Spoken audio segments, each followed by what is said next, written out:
What's up, guys? I'm here today to break down my top 25 preseason power rankings for the 2025 college football season. And before we get started, let me just say my list is not like any other that you're going to see out there. I took a lot of risks, so it's going to look pretty different.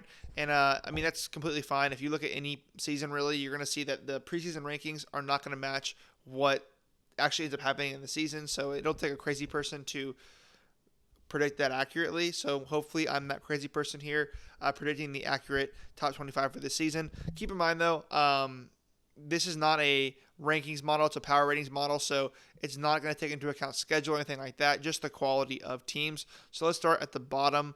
Number 25, I have Texas Tech, and they spent an absolute bag in the transfer portal, securing the number one portal class ever. So now the question is going to be whether it will pay off or not. And if it does, they'll be way higher on this list. But if it doesn't, they won't be on it at all. So there's just a lot of risk that comes with relying this much on the portal. But there is a solid chance that these guys are going to be way better than what they're going to face in the Big 12. They're going to just be more talented than their competition. On offense, they're stacked and potentially explosive. And on defense, they're heavily reliant on the portal here, but I think they will live up to the hype. So I think they'll be a little bit better than 25, but this is where I'm putting them for now until I see it on the field. Number 24, I have Ole Miss, and they're replacing a lot of talent. But Lane is a really great coach, and he's great at evaluating talent and developing talent. So I have some blind faith that Simmons and the transfer wide receivers are going to be just fine, but it will be hard for them to be as effective as they were last season. And the defense lost a lot too, so I do think we are going to see some regression here, which is why I have them here at 24. At number 23, I have South Carolina, and this is really all about the quarterback, Lenore Sellers.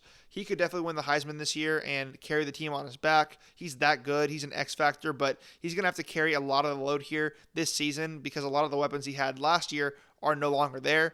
There are still plenty of holes in this team, but like I said, I think Sellers is the X factor that could put them at this spot on this list.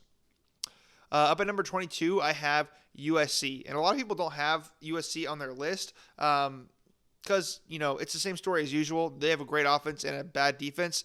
We know they're going to put up points with Lincoln Riley's offense and a quarterback throwing for 1 billion yards. But the question has always been the defense here. And they do have bigger bodies, but the question is, will it pay off? And I think they will. I think they'll be better. They were better last season, so it's only natural for them to take another step forward. That's what I'm thinking is going to happen at least, so that's why they're here at number 22. And at number 21, I have my Florida State Seminoles. And this team is hard to place because I had so much faith in them last season just for them to only win 2 games. And that being said, I do really like the staff changes, bringing in Gus Malzahn at OC and Tony White at DC. I also really like the quarterback that they brought in Thomas Castellanos. I think he is, definitely better than DJ. He is short, but I think he's going to be really good for this team. I also really like the receivers they brought in through the portal. And I think the O-line overhaul is really solid as well. They could be even elite there. So I really like what they have there on offense. And on defense, I think that they're making massive improvements as well under Tony White. So almost every single aspect of this team looks to be massively upgraded, yet I can't put them any higher because of how bad they turned out last season.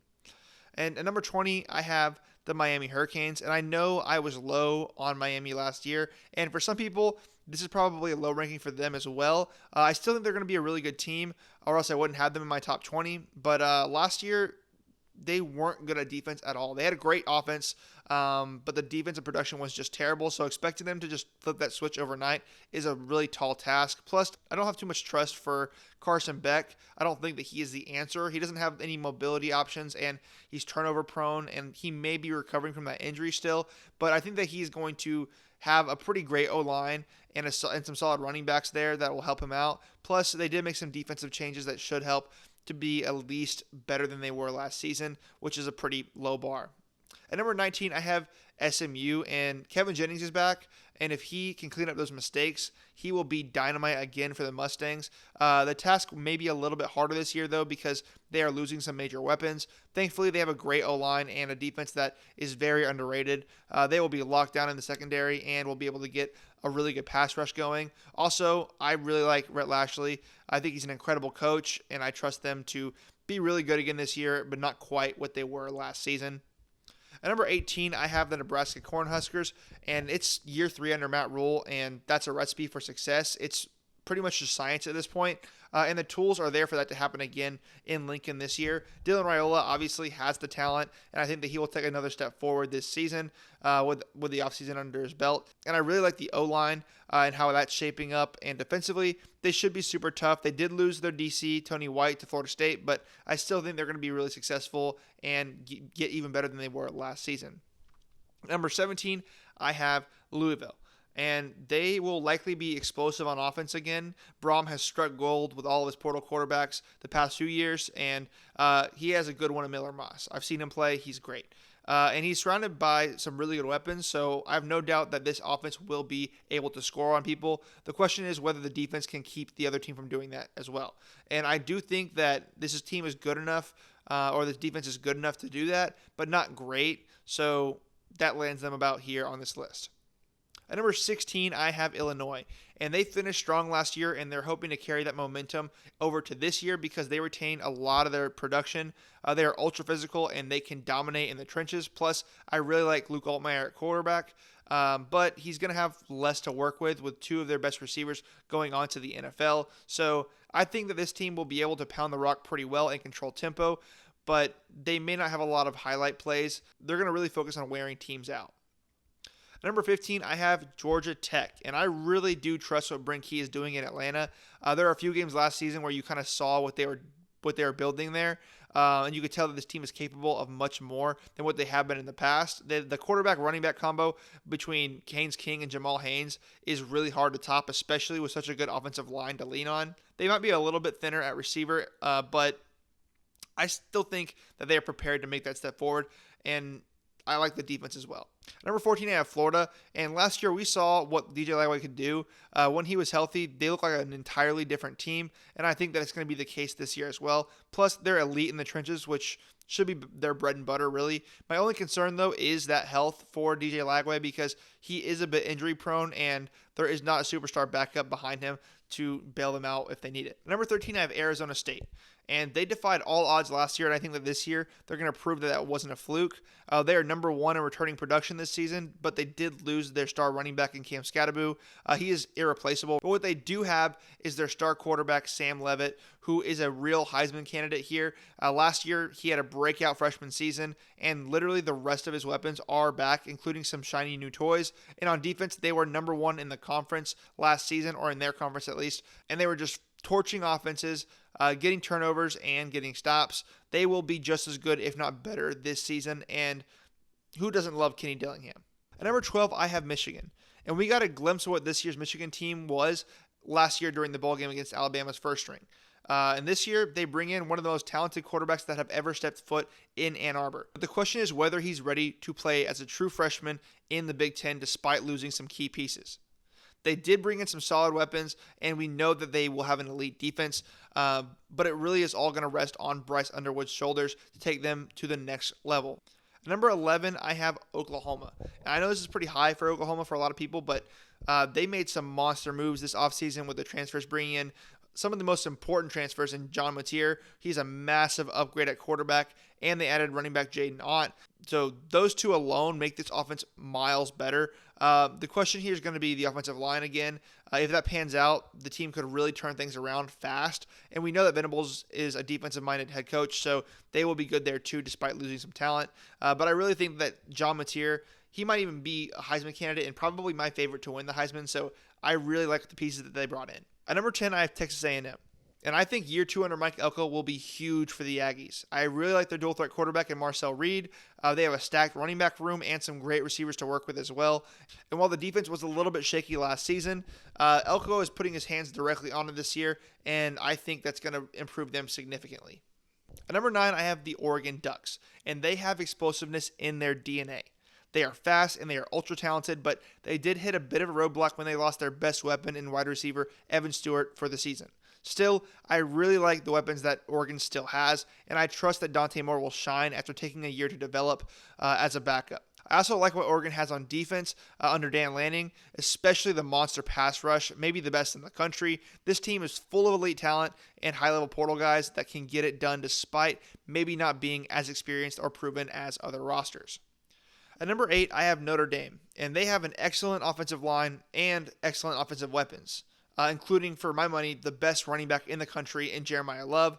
Defensively, they're disciplined and tough, and they have a great front seven. This is a national championship level roster if they can figure out what they're going to do at quarterback, because that battle is a little bit concerning there.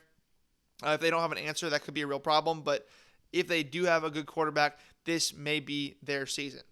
At number 7, I have Alabama, and the Crimson Tide might not be as dominant as they used to be, but this roster is still stacked. They've got a great offensive line, athletes everywhere on defense, and depth at the skill positions.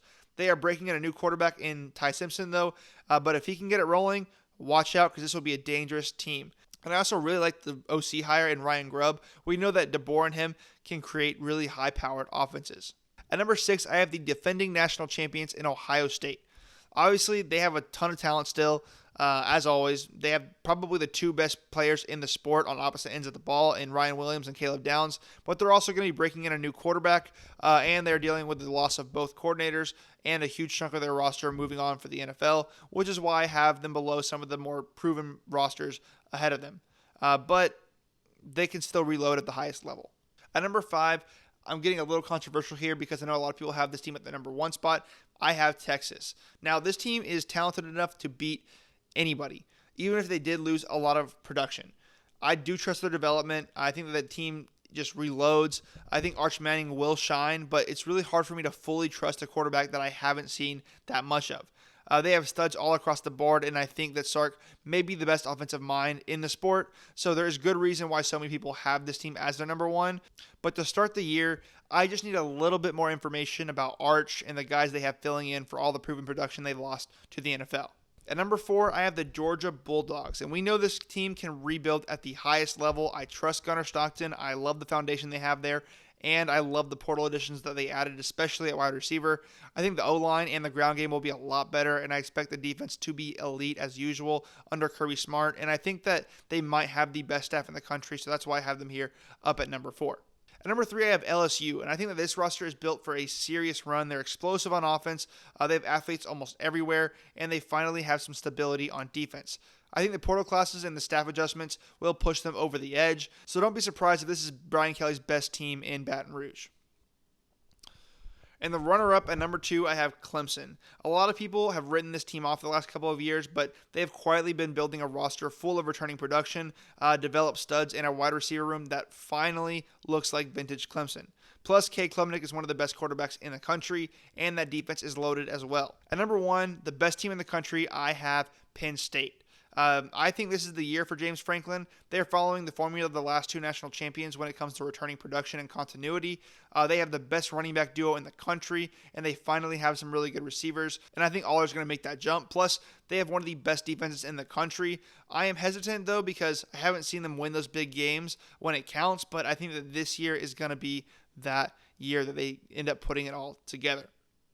So there you have it. That's my top 25 heading into the 2025 season. And like I said at the start, this is not based on AP voters or preseason magazines. It's based on my opinion about the quality of these teams, not schedules or where they're going to finish. So I know it's a hot take, but let me know down in the comments, where did I get it right and where did I completely mess up? Appreciate you guys for watching, and I'll see you guys in the next one. Peace.